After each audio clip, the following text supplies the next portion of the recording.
Epoke deltager i et pilotprojekt med cirkulært salt og dynamisk dosering.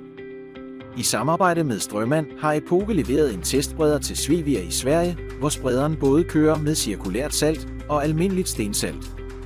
Cirkulært salt er et CO2-venligt salt, udvundet af flyveaske, der kan bruges til glatførbekæmpelse.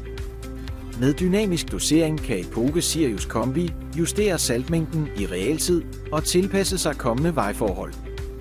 Klimatos RSI-system samler konstant data fra vejstationer, vejrudsigter, topografi, friktionsdata og restsalt.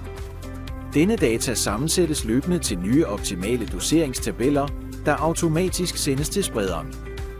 Sprederen kan derfor automatisk skifte mellem saltvand, befugtet salt og tørt salt, samt justere mængden for hver 50 meter.